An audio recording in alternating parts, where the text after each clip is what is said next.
Hello friends, welcome to my channel competitive English with Primited. তো বন্ধুরা, আজকের ভিডিওতে দুটি বিষয়ে আলোচনা করব। তোমরা দেখতেই পাচ্ছ থাম্বনেল অথবা স্ক্রিনেও দেখতে পাচ্ছ তোমরা 16,500-এর 16,500-তে যে বিএড রয়েছে, তো সেই বিএডগুলো কি বাদ যাবে? তো এই বিএডকে বাদ দেওয়ার ব্যাপারে পর্ষদ কী ভাবনা চিন্তা করছে সেই বিষয় নিয়ে আলোচনা করব।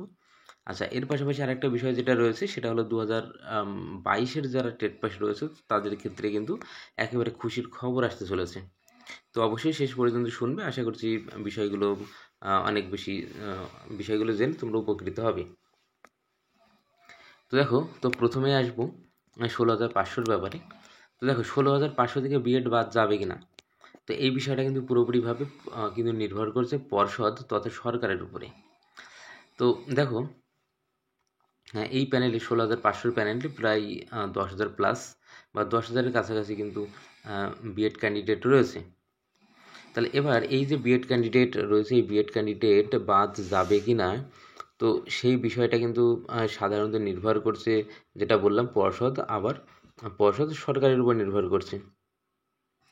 এখন এই যে বর্তমান যে রিক্রুটমেন্ট চলছে 11,765, তো 16,500 নিয়োগ হওয়ার পরে তো ওখানে যেহেতু বেশিরভাগ বিএড পেয়ে যায় এবং ওর মধ্যে ডিএলএড প্রায় 2,500-3,000 মতো কিন্তু পড়ে থাকে।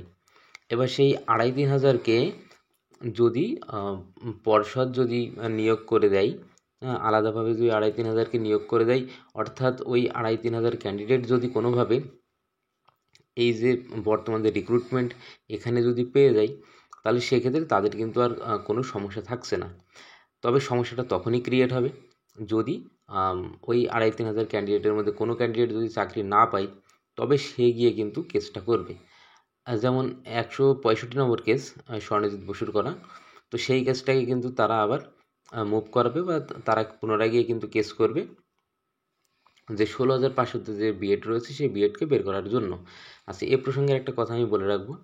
এই যে বিএডদের করা যে ক্ল্যারিফিকেশন মামলা, তো সেই মামলাতে যে বিষয়টা উঠে আসছে, তো বিচারকরা কিন্তু একেবারে মানে সরাসরি কখনোই বলেননি যে বিএডগুলোকে যে রায়টা যেটা এসেছিল 22 সরি 11ই আগস্ট, তো 11ই আগস্টে যে রায় আসে ডিএলএড ভার্সেস বিএড মামলা রায়, তো 11ই আগস্টের পরে কিন্তু আর কোনো বিএড রিক্রুট হবে না। তবে তার আগে যেগুলো রিক্রুট হয়েছে, তো সে বিষয়ে কিন্তু কোর্ট এমনও বলেননি যে ওদেরকে বাদ দিতেই হবে। বিষয়টা এমন না। এই যে এনসিটির যে গেজেট 2018 সালের 28শে জুন সেটাকে অবৈধ ঘোষণা করেছে। তো এবার বিচারকরা অবশ্যই বিষয়টা ভেবেছেন যে সারা দেশে প্রচুর শিক্ষক কিন্তু ইতিমধ্যে বিএড শিক্ষক নিয়োগ হয়ে গেছে। তবে সেক্ষেত্রে তাদেরকে সরাসরি কিন্তু বাদ দেওয়ার কথা সুপ্রিম কোর্ট বলেনি।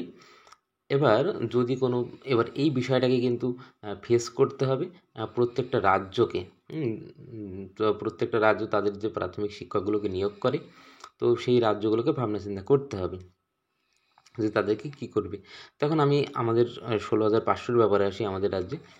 তো দেখো, এই যে 16,500 রয়েছে, তো 16,500 যে মোটামুটি 2,500-3,000 যে ডিএলএড ছিল তারা চাকরি পায়নি 2014 থেকে টেট পাস করা। তো এদেরকে যদি সরকার নিয়োগ করে দেয়, তাহলে কিন্তু একেবারে মানে অভিযোগ জানানোর মতো কিন্তু কেউই থাকছে না। তবে সেক্ষেত্রে অবশ্যই পর্ষদ এবং সরকার কারোর ভাবমূর্তি কিন্তু নষ্ট হচ্ছে না, কারণ কেস করার মতো কিন্তু আর কেউই থাকবে না। তো 16,500 যে বিএড রয়েছে, তো তাদের গায়ে কিন্তু কোনোভাবেই কোনো আঁচ লাগবে না। সেটা কখন সম্ভব হবে?